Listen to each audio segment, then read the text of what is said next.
How's it going? You holding up okay?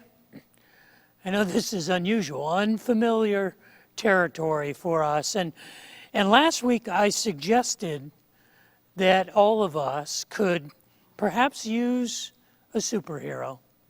And I suggested that, in fact, I could be Batman.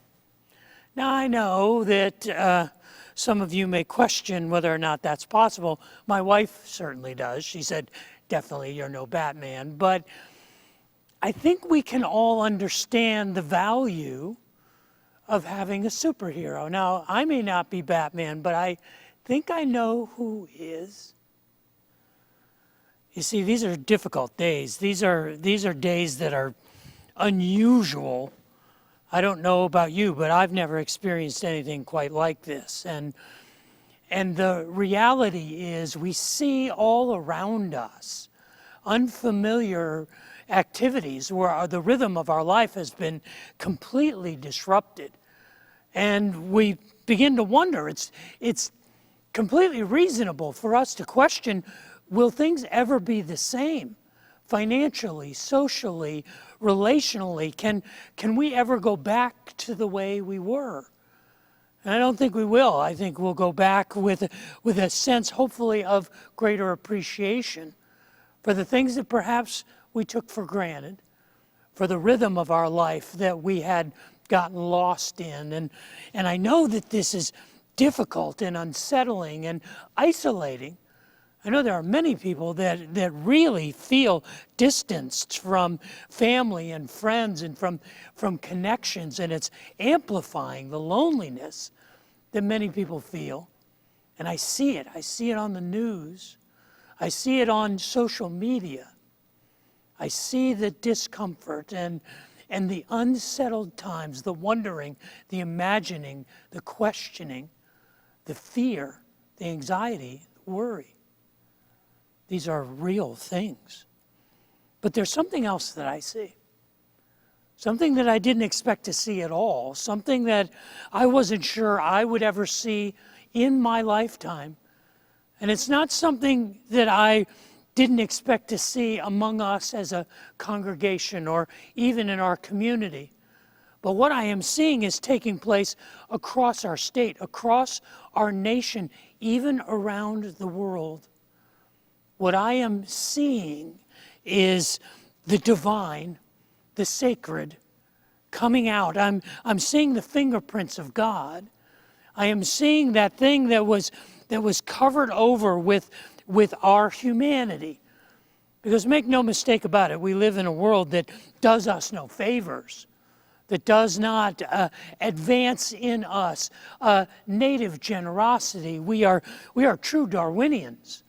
We are raised in the mindset that this is a kill or be killed world. This is an eat or be eaten society, and it is the survival of the fittest. It's looking out for number one.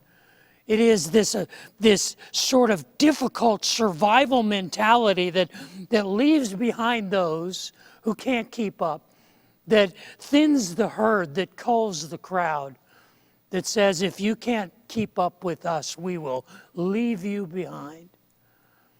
And the world does us no favors, but what I am seeing is amazing. I am seeing the fingerprints of God, the vestiges of the image of God, the Imago Dei, in people as they begin to defend the defenseless. As people are taking up the cause of the least of these, as people are standing up to protect the most vulnerable, that people are actually loving their neighbors. What I am seeing is the divine breaking through the human exterior. I am seeing exactly the thing that is part of the message of the hope that sustains us in times like this. This is an amazing time, and what I am experiencing, and I think many of you are seeing, is something I never expected. That God is showing up among us and through us, even in the midst of the struggle, in the midst of the challenge. And it's not just here. It's all around the world. It's throughout humanity. And it's the kind of thing that is characterized in every language in just 2 words. In Japanese, they say it, waisu wai natai. In Russian, it is lisus pakal. In German, it is Jesu weinte. And in Swahili, it is Jesus alalia. In Greek, it is said as edakrosen ho Jesus.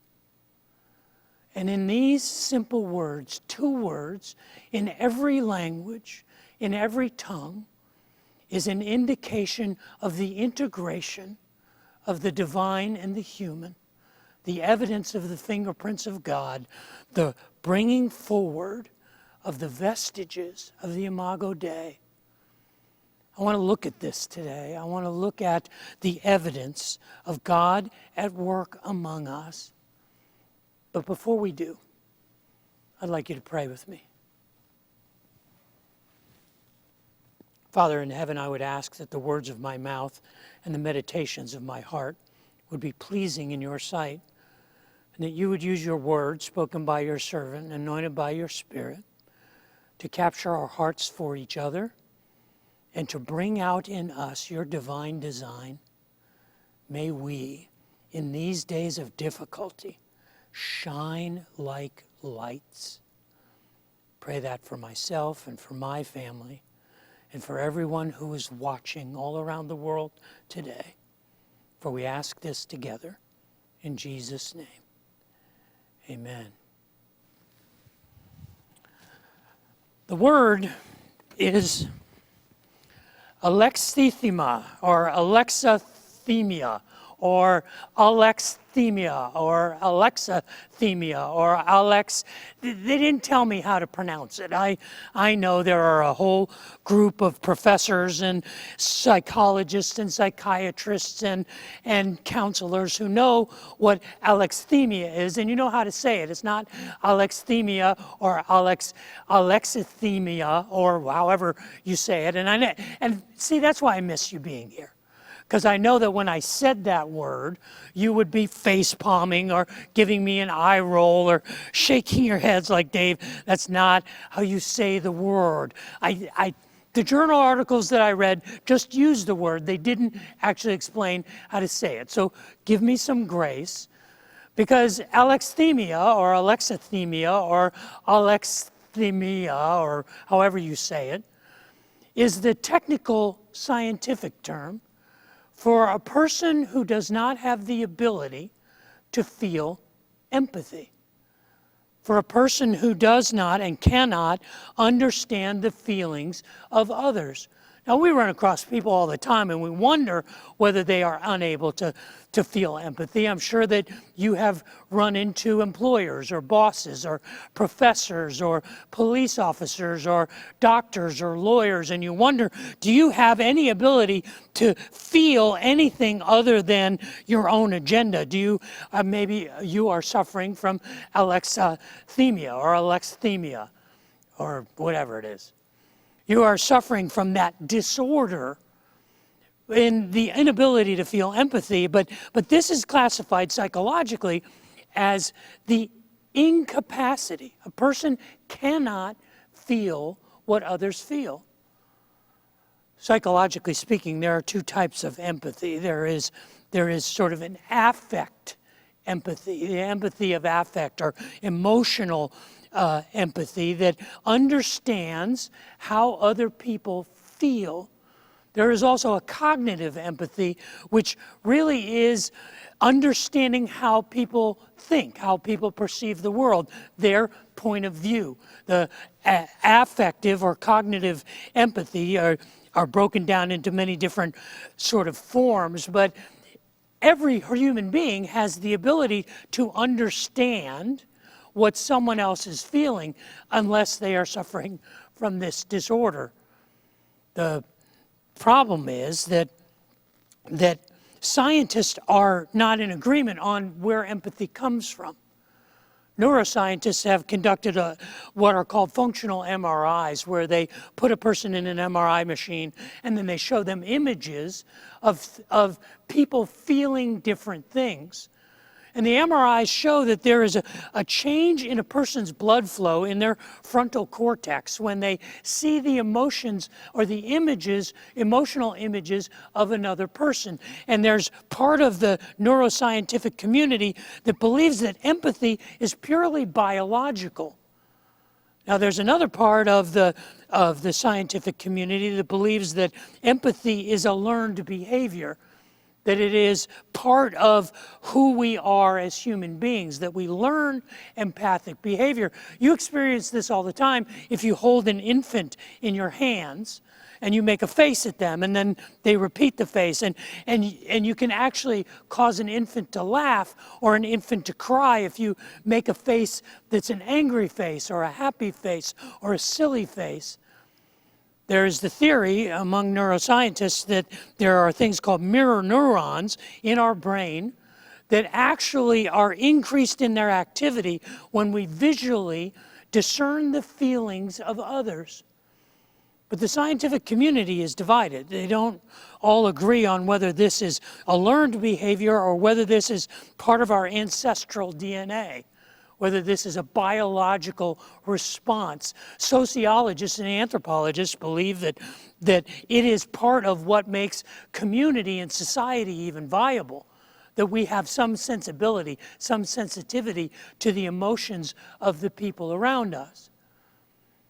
I am, in my naivete, believing that empathy is both.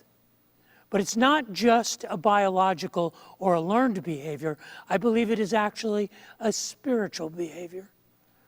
That what we are seeing in our world today is not just a viral infection that is spreading throughout the globe. What we are seeing is a spiritual infection, is an infection of a divine empathic heart, where people are willing to put themselves out to defend the defendless, to take up the cause of the least of these. You see, this was the message that was at the core of everything that Jesus of Nazareth taught.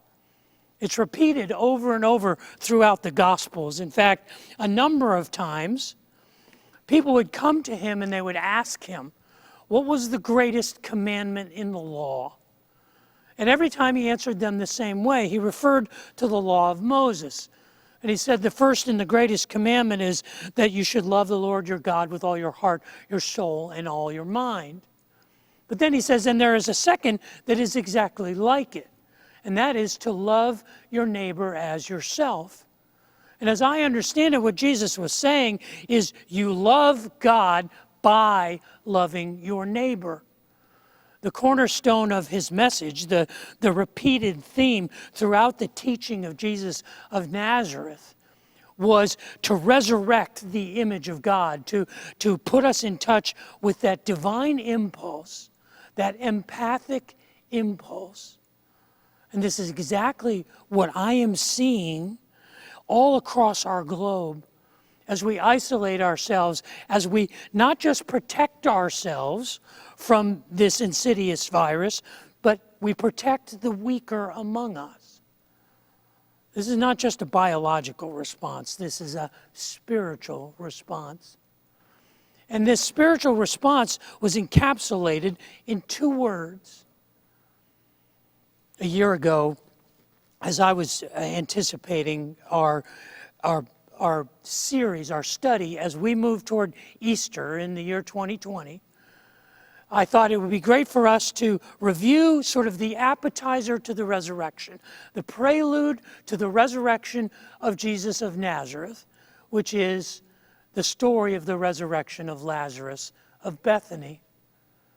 And just coincidentally, 3 weeks ago, when we began this quarantine and this isolation and our world was flipped on its head, we began a conversation in anticipation of the celebration of the resurrection, a conversation about the story from the 11th chapter of the book of John. In John chapter 11, the story begins with the image of a man named Lazarus who was sick. Lazarus lived in the village of Bethany with his sister Mary and Martha. And it tells us that they sent word to Jesus, who was just outside of the village of Bethany, that his friend Lazarus was sick. And when he got this news, he stayed where he was 2 more days. It tells us when he finally decided to make his way to see the family of Lazarus in Bethany, he had already been dead for 4 days. As he made his way to the village of Bethany, it says that Lazarus' sister Martha ran out to him. And outside of the village, she said, "If you had been here, my brother would not have died." Jesus responds and says, "Your brother will rise again." And she says, "I know." And he says, "No, I don't think you fully understand. Because I am the resurrection and the life, and he who believes in me will live, even though he dies. And whoever lives and believes in me will never die." It tells us then that Martha ran back into the village of Bethany and found her sister Mary with all of those who were mourning over the death of Lazarus. And she says, "The rabbi is here, the teacher is here, and he's asking for you." Mary immediately got up and she ran out of the village and she fell at Jesus' feet and she said exactly the same thing that Martha said. "If you had been here, my brother would not have died." It tells us then that Jesus saw the pain in Mary and in the friends of Lazarus and Martha and Mary and the pain in that community. And he was moved in his spirit. He was empathic. And in his empathy, he weeps and he cries. And he goes to the tomb of Lazarus. And when he gets to the tomb of Lazarus, he says, "Where have you laid him?" Mary takes him there. And as he approaches the tomb, John records for us 2 words. "Endakrusen ha Jesus." Jesus wept. In this moment, there is the full integration of humanity and divinity. There is the convergence of everything about Jesus of Nazareth that was a human being and everything about Jesus of Nazareth that was divine. His humanity is demonstrated in 2 ways, and his divinity is demonstrated in 2 ways in these 2 simple words. First of all, his humanity is demonstrated because he wept. He wept for Martha, and he wept for Mary, and he wept for the friends and the family of Lazarus. That's what people do. He was fully human in that moment. In that moment, he wept with his friends. In fact, we would consider it inhuman for a person to stand in the presence of those who are grieving and not feel anything. It is part of our human experience to understand, to be familiar with loss and grief and pain and suffering. When Jesus wept, he was fully human, but he was also fully God. Because as he stood at the tomb, he not only wept for Martha and Mary and all of the friends and the family of Lazarus, he wept for us. Because he was fully God, he was fully aware that this is the story of our struggle. This is the story of our life. He was fully aware that the world does us no favors, that we are tissue paper people incarcerated in a brutal world, that we are marooned on a mutinous planet, and our journeys are a constant struggle. And they all end the same way. And I believe because he was fully God, he wept at the tomb of Lazarus because he was weeping for us. because he was fully God, he understood the struggle that this life puts on us. I believe the second thing that shows that he was fully God was that he wept for Lazarus. I believe Jesus wept for Lazarus. You might say, why? Why would he weep for Lazarus? He knew what he was going to do. He knew what he was going to do when he walked into the village of Bethany. He knew 4 days earlier. 4 days earlier, when he had received the message that Lazarus was sick, he knew that Lazarus would die. And he said that this would be for God's glory. My theology informs me to say that he knew before Lazarus was born. He knew why he was there. He knew that in just a few moments, he was going to roll the stone aside and Lazarus was going to walk out of the grave. He knew that was going to happen, yet he still wept. He wept because he knew what he was asking Lazarus to do. Now, we don't know whether Lazarus was experiencing paradise during those 4 days, whether he had ascended into heaven and there was a conscious experience of the peace and the love and the redemption of heaven, or whether or not he was in some altered state of which he had no memory. But Jesus knew he was bringing him back into this world, that he had already crossed the threshold, the portal of death, and that to bring him back meant that he was going to have to suffer again, that he was going to have to die again. He knew that there would be people that would set out to kill Lazarus. We don't know whether his death was painful or whether he died in his sleep, but standing there at the tomb, because Jesus was in fact fully God, he wept that he had to bring Lazarus back to experience the struggle of this life again. Finally, I think he wept because he was fully human for a second reason, because he wept for himself. He wept for what he was carrying, the pain. This was his friend. In his full humanity, he was weeping for what was ahead. He knew what was coming. He didn't have to be God to know what was laying in wait for him. In fact, just the day before, when he had told his disciples, we need to go back to Judea, they said, they will kill you if you go. And they weren't wrong. He knew, without being God, that what was unfolding was an antagonism, a terminal antagonism toward him. And in those two simple words, Jesus wept, is the integration, the full integration of both the human and the divine. In two simple words, Edrak Yesu.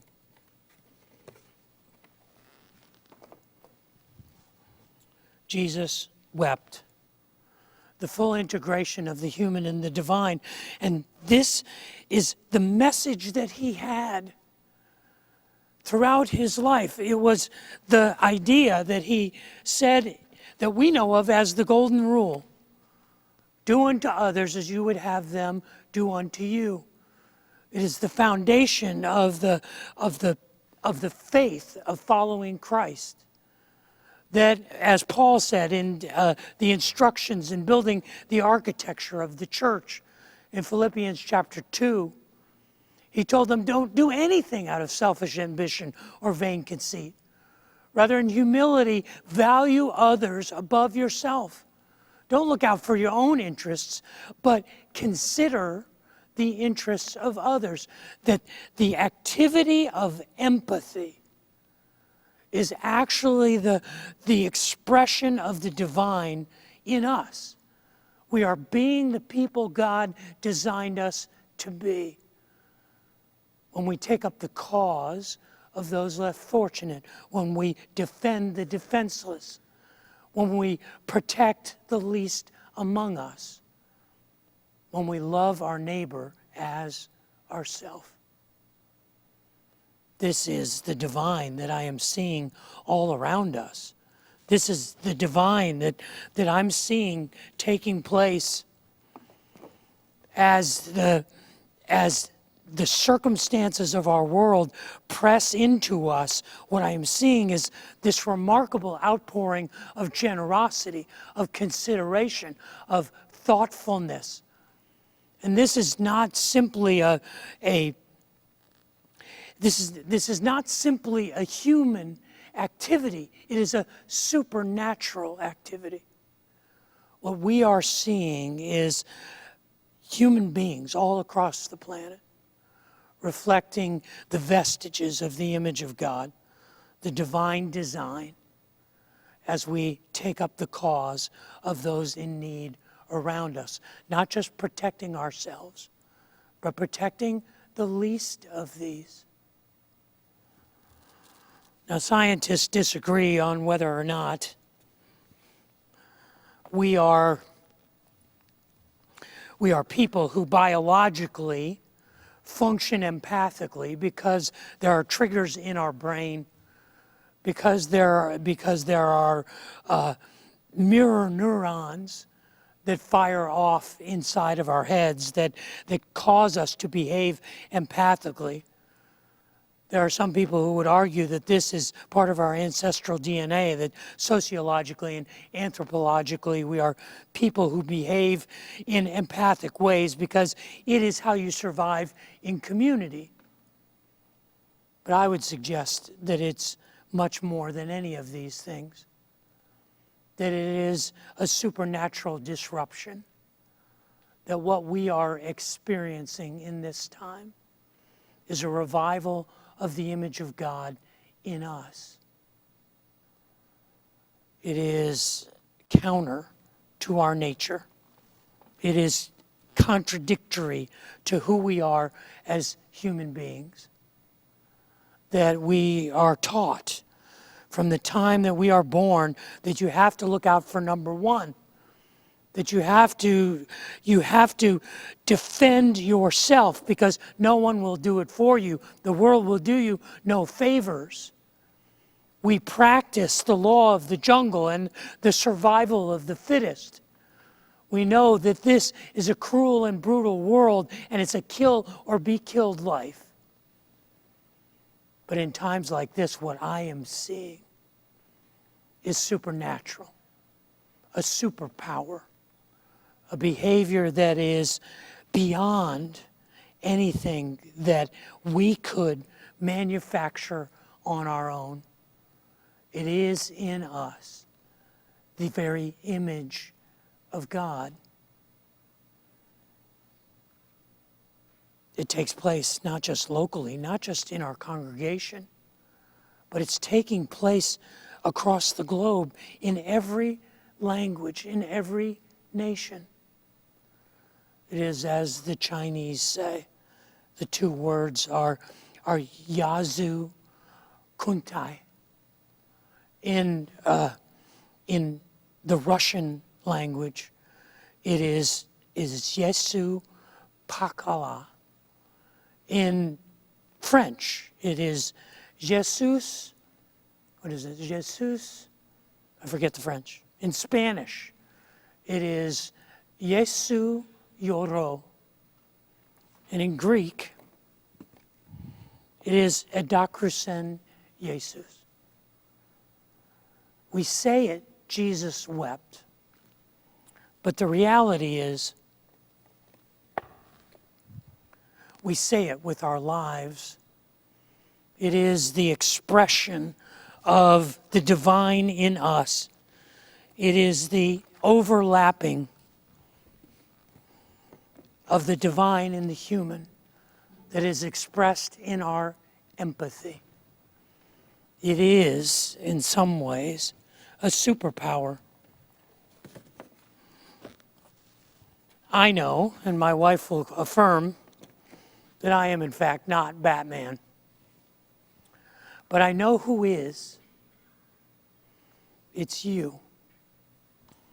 It is you when you take the time to be generous even though you are threadbare. When you make the effort to defend the defenseless and care for the weakest among us. This is not a natural thing. It is a supernatural thing. And what we are seeing in our day is a revival of the sacred and an elevation of the divine. You are the superheroes. You are the ones who are shining the light of God in the difficult days in which we find ourselves. Thank you for your generosity. Thank you for your faithfulness. Thank you for being the superheroes. Do not grow weary in your well-doing.